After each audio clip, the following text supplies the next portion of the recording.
The main thing electrostatically charged nanoplastics do is they destroy the mitochondria inside our cells.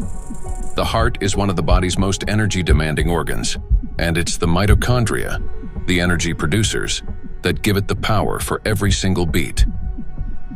And when mitochondria start to malfunction, the heart literally stalls.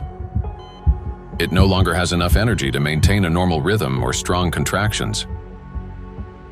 Heart attacks and strokes remain the world's leading causes of death among all diseases.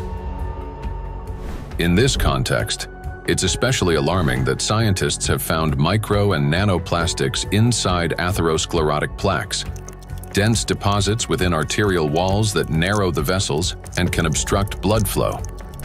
When a vessel becomes constricted or a clot forms, blood circulation to the heart or brain is disrupted, sharply increasing the risk of a heart attack or stroke. Research shows that when microplastics are present in carotid artery plaques, the risk of these life-threatening events and fatal outcomes rises by 4.5 times. Micro and nanoplastic particles trigger blood clot formation. When micro and nanoplastics enter the bloodstream, they don't simply drift there passively.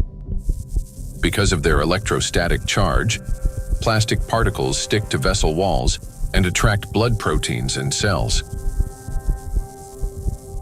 These coated particles damage the endothelium, the ultra-thin layer of cells lining the inside of blood vessels.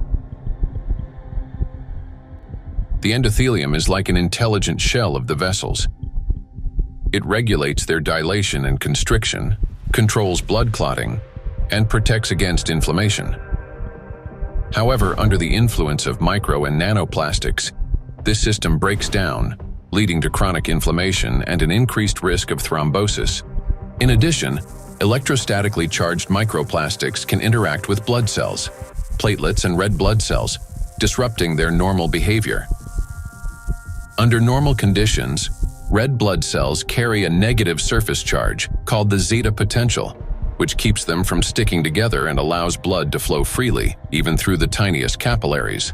But when exposed to microplastics, this charge decreases.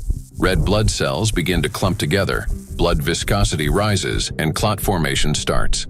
As a result, clots appear in the vessels, obstructing blood flow, which is especially dangerous for the brain, heart, and eyes.